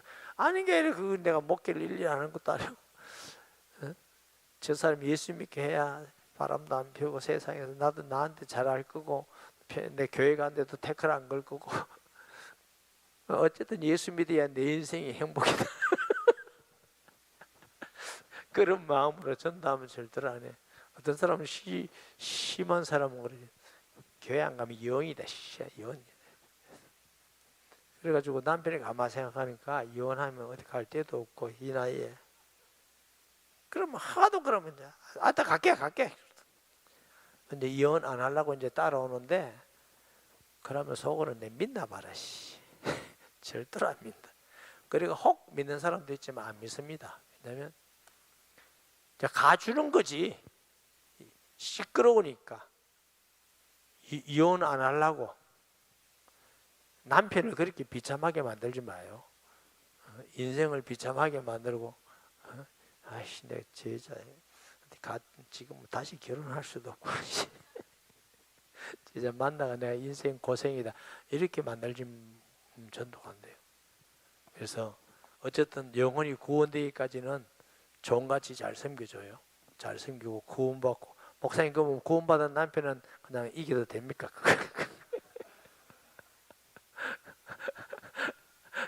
그런 말은 아니 줄 알지요? 예. 어쨌든 남편이 예수님이니까 아내가 안 믿는다. 잘 섬겨야 돼요. 종같이 잘 섬겨. 바울이 내가 종이 되면 스스로 종이 되면 영혼을 얻기 위해서 유대인은 유대인같이 헬라인은 헬라인같이 복음 진리가 아니면 죄악이 안 된 거라면 상대방 이야기를 잘 들어주세요. 전도라는 게 이게 잘 들어줘야지.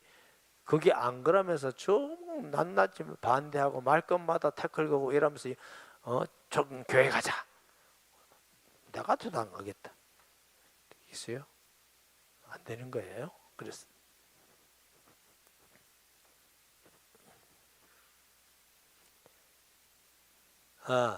시어머니한테 어떻게 효과적입니까? 그래서 이제 그 부분을 가면은 일단은 잘 겸손히 최대한 존중해드리고 섬기고 어머니하고 마음이 그 며느리한테 확 열려서 며느리가 믿음직하다 할 때는 복음을 전하면 들을 수 있습니다. 안 들으면 다음에 또 하고. 너무 한꺼번에 다 완전하게 해결하려 하지 마시고 다음에 또 하고 다음에 또 하고. 근데 부모님은요 우리 이 질문만 하신 집사님 얘기가 아니고 제가 우리 교인들한테 그랬어요. 부모님 전도에 가장 중요한 것은 부모님을 모시는 것이다. 모셔야 복음 전하기가 제일 좋아요. 그래서 우리 양인수 권사님이라고 계시잖아요. 1:1 하는 양인수 권사님이 어머니가 평생 예수님 안 믿은 분이셨어요. 제 얘기를 듣고 어머님을 모셨어요. 연세가 많으신 어머니, 절대로 안 믿는 어머니. 그래서 막 세례 가서도 어머니 그거 삼고 막 이래 하면서 그분이 마음이 열려서 예수님 영접했어요. 교회에 나올 수 있을 건강이 한데 연세가 많아서 제가 집에 가서 세례를 준 분이 그분입니다. 이 부모님은요 아들 집에 있는데 아들이 안 믿는다 그럼 절대 예수 안 믿어요. 아이고 내가 아들 집에 있는데 안 믿어요. 딸 집에 있는데 딸이 믿는다 그럼 믿을 가능성이 많아요. 부모님은 내가 누구의 혜택을 보고 있느냐에 따라서 굉장히 그쪽으로 마음이. 그래서 저는 우리 성도들이 안 믿는 부모님이시면 힘들더라도 모시면 좋겠습니다. 이 설교도 중에 제가 얘기를 많이 했잖아요. 그렇습니다. 부모님은 누가 모시느냐에 따라서 굉장히 하고요. 또 잘 해드리고 평소에 잘 해드려야 마음이 자꾸 열리는 거예요. 그래서 너무 급하게 하지 말고 시간을 가지고 마음이 열리면 복음 전하고 이래야 됩니다. 곳곳에 노방전도 방해하고 뭐 이런 사람들 진짜 지혜롭게 해야 되죠. 그것은 남에게 복음이라는 건 사랑인데 구원인데 남에게 피해가 되지 않아야 되지요. 그래서 지하철 같은 데도 요즘은 다 책 보고 뭐 하고 있는데 주 예수를 믿어 이러면 방해가 되면 복음을 막아버립니다. 꼭 하고 싶으면 관계에서 개인적으로 불러서 이렇게 하고. 그래서 아무도 없는데 난 피해가 안 되는데 마이크 사이에서 어떤 뭐 1시간 어느 정도는 할 수 있다고 생각해요. 그런데 자칫 잘못하면은 전체적으로 복음을 막고 기독교에 대해서 너무 부정적인 걸 더 많이 심어줄 수 있어요. 그래서 우리가 전도라는 게 나만 생각하지 말고 정말 한국교회와 이런 부분을 보고 이렇게 뭐 서울에 어떤 목사가 저기 광화문에 해서 막 하면서 욕을 얼마나 하니 그것 때문에 전 교회가 얼마나 어려움을 겪는지 몰라요. 왜냐하면 다른 사람 나가고 막 그러니까 교회 가지고 목사는 다 저런가 보다 이렇게 생각하니까 아마 모르긴 해도 예수 안 믿는 남편이 여러분에게도 굉장히 그렇게 어필할 거예요. 목사가 다 잘했냐고. 그러면 뭐 애국이라는 말로 좀 도움이 됐는지는 몰라도 전체적인 한국교회는 어마어마한 피해를 갖다 주는데 정말 무지하고 악한 거지요. 자기만 생각한 거지요. 그러면 안 돼요. 복음은 나만 생각하면 안 돼요. 전체 하나님의 나라와 한국교회를 보고 다른 이웃도 보고 이래 생각해야 되는 거니까 아무 피해가 안 된다. 그럼 외쳐도 돼요. 그러나 너무 피해 줘서는 안 된다. 피해를 주면 안 되죠.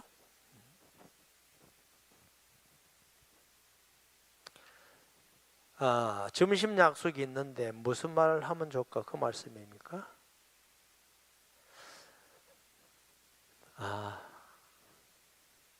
그러니 이제 무슨 말이라도 관계없어요. 처음에는 무슨 말 할까? 어떻게 잘할까? 이제 생각이 있는데 신뢰가 되는 사람은 그래. 이렇게 제일 중요한 건 내 얘기는 쉽잖아요. 내가 예수 믿기 전 얘기도 하고 예수 믿은 후 얘기도 하고 아니면 예수 믿고 이렇게 행복하고 응답 받은 얘기도 하고 이러면서 마음이 열려져야 구체적으로 복음을 전하지. 중요한 건 마음이 열려지지 않은 상태는 어떤 말을 전해도 안 된다는 거예요. 뚜껑 닫아놓고 아무리 비워도 또 하나도 안 들어가잖아. 중요한 건 마음이 열려야 된다는 거. 그래야 복음을 전해야 복음이에요. 그래서 아까 제가 사랑을 해라 관계다 하는 것은 마음을 여는 과정입니다. 마음을. 제가요 이번 월요일 날 수원을 가는데 수원 교통이 서울 같지 않아 가지고 제가 대전에서 갈아타는 차를 예약을 했어요. 몸이 좀 안 좋았거든요. 그래도 다른 남교회에 약속이 있으니까 안 갈 수도 없는 입장이었잖아요. 가는데 대전에서 서울 가는 차가 캔슬됐어요. 대전에서 서울 가는 차가 캔슬된 게 영등포에서 차가 이탈한 사건이 있으니까 알죠. 그냥 당황되더라고요. 시간 전에 가야 되는데. 그래서 막 검색해 보니까 서대전에서 수원 가는 차가 또 있더라고요. 그래서 이제 대전역에서 내려서 택시를 타고 서대전 한참 갑니다. 서대전을 가서 그 차를 타고 이제 가려고 했는데 서대전에서 한 번 갔나? 신탄천에 가서 딱 스탑이 되는데 2시간 스탑을 해요. 차가 가지를 못하는 거예요. 큰일 났다. 큰일 어떡하지? 하고 있는데 그래서 이제 그 교회에서 어디 장례 갔다가 오는 차가 있다고 그 부목사 연락해서 그럼 이쪽으로 좀 오면 좋겠다 타고 가고 그래도 한 8시 도착하겠더라고. 늦잖아. 그래 있는데 내 옆에 어떤 자매인데 나중에 알고 보니까 애가 셋이다고 하더라고요. 자매가 그래도 넘석 지나가는데 여기서 택시 타고 가면요 12만 7천원밖에 안 나오는데 어쩌고저쩌고 나 그 택시 생각을 내가 못했다가 와 택시 타면 됐구나 이 생각을 하고 나 택시 타겠는데 그 얘기를 해서 택시 같이 타실래요? 조금씩 가르면 되잖아요. 했더니 내가 남자니까 가만히 있더라고. 그렇다고 내가 남자가 내가 자꾸 가자고 할 수도 없고 그래 알았어요. 그러면 자매님은 안 가셔도 제가 갈 겁니다 하고 내가 나왔어. 또 그러는데 따라와서 아저씨 저도 같이 가면 돼요? 이래. 그럼 되죠. 이렇게 해서 이제 택시를 타고 제가 가면서 가기 전에 택시를 카카오티라는 거 있잖아. 그거 기다리면서 그래서 자매님 5만 원만 내세요. 제가 내겠습니다. 근데 여성 보고 똑바로 하려니까 또 너무 좀 박해 보이 그렇다고 해서 내가 다 내겠다 이것도 좀 그런 것 같고 그래서 내가 이제 12만 7천 원 나온다고 카카오에 나오니까 5만 원만 하세요. 사실 저는 저 혼자라도 가려고 그랬으니까 그럼 할게요. 이랬더니 아유 그래도 될까요? 아예 상관없습니다. 이랬더니 그분이 뭐라 했냐면 아유 그러면 은혜인 줄 알고 이 은혜를 입겠습니다. 이래 은혜를 사용한다. 그렇다고 또 여성한테 참 묻기도 그렇고. 한참 있다 택시가 왔어요. 타고 내가 이제 앞좌석 타고 그 여성이 뒷좌석 타고 일이 있는데 한참 내가 왜냐면 같이 가니까 수원역 이제 그 카카오를 불렀다가 시간이 아무도 안 될 것 같아서 혹시 제가 뒷자리에 물어봤어요. 수원역까지 가서 더 갑니까? 아니면 더 가면 가야 돼? 아니 수원역까지 가면 됩니까? 그러니까 된다는 거야. 그럼 혹시 제가 갔다가 일을 가는데 제가 가는 길에 갔다가 수원역 하면 어떻습니까? 그랬더니 그 어디 가시는데요? 이래. 저 수원 영락교회 갑니다. 이랬더니 그런데 저도 사실은 거기서 택시를 또 이 택시를 내려드리고 타고 가려고 그랬다는 거라. 그래서 그래요. 그럼 죄송한데 시간은 좀 여유롭습니까? 했더니 자기 시간은 여유롭대요. 그러면 제가 기사한테 그러면 기사님 이분이 여유롭다니까 나를 먼저 내려주시고 거기서 가는 차비가 있는 제가 추가로 더 드리겠습니다. 추가 더 드릴 테니까 거기서 일로 가면 좋겠습니다. 했더니 그러라고 자기 좋겠대. 그러면서 수원 영락교를 왜 가느냐고. 그래서 사실은 제가 목사입니다. 목사인데 그래서 제가 이게 말씀 전하러 갑니다. 그러세요? 예수 믿으세요? 안 믿어요. 그런데 이제 고속도로를 막 달리는 사람한테 복음 전하기가 좀 부담스럽더라고요. 그래서 저는 가만히 있었는데 확실히 여자가 용감하더만.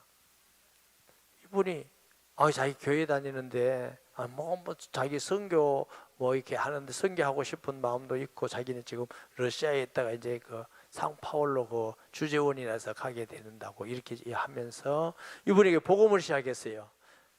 사사님 예수 믿습니까? 하고 시작했어요. 그러고 이제 고개하고 그다음에 이제 제가 받아서 이제 복음을 자세히 자는데 굉장히 잘 듣더라고요. 자세히 듣고 이러면서 고속도로 가는데 이게 뭐 차선을 듣다 보니 차선이 막 이렇게 잘못 갔습니다. 이거 카메라 찍으면 안 되는데 이런 생각했어. 죄송합니다. 제가 운전하는 분한테 말씀드리기는 안 그렇습니다. 목사님 말씀 정말 감명 깊게 들었습니다. 내가 여러 번 들었는데 이렇게 안 들었는데 목사님 말씀이 많이 와닿습니다. 그러니까 이제 이 자매가 혹시 사장님 위해서 기도하는 사람이 있는 것 같은데 혹시 그런 분 계십니까? 우리 며느리가 예수 믿는데 그래서 하나님이 예비된 거. 이 자매도 상당히 믿음이 있더라고요. 그래서 확실히 여성이 좀 용감하더만.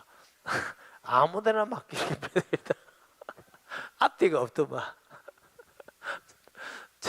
그래서 그분이 이제 하시면서 그래 제가 그랬어요. 사장님 며느리가 가는 교회 가도 너무 좋고 혹 무슨 뜻인지 잘 모르면 제가 양산 온누리교회입니다 했더니 온누리교회 제가 기억하겠습니다 해서 들어가셔서 제게 연락하시죠. 좋고 제가 이렇게 드리겠습니다 하고 이제 이렇게 내렸는데 그래서 이제 또 목사라 했지. 저는 좀 죄송하지만 어디 가서 교회가 이제 위쪽으로 가면 가끔 택시 탈 때가 있어요. 교회 간다고 갈 때는 항상 제가 더 드려요.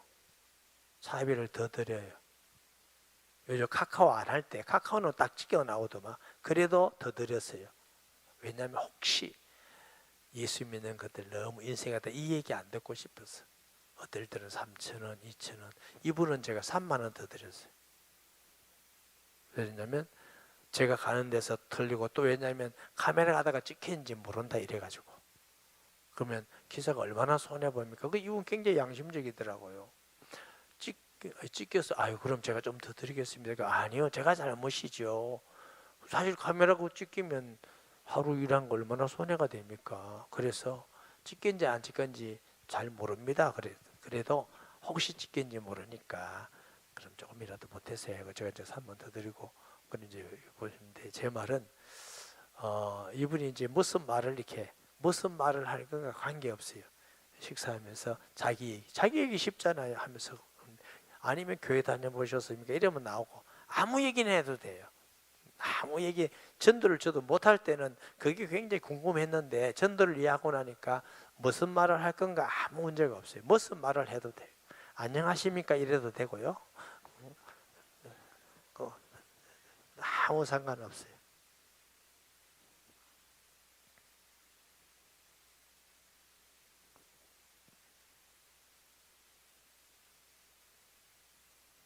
예, 아까 남편 얘기했고요. 이제 시간이 4분 지났는데요. 제 성격하고는 안 맞긴 한데요. 그런데 여러분 혹시 또 전도에 꼭 이런 궁금한 거 있다는 사람 질문을 해보세요. 안 하면 마칠 거예요. 이제 빨리 마치라고. 하나님 은혜를 감사합니다. 짧은 시간이지만 우리 성도들에게 뜨거운 마음, 또 예수님 알고 복음 전하는 소원을 가지고 평생 전도자로 살아가는 최고의 은혜와 복을 누리게 주옵소서. 예수님의 이름으로 기도합니다.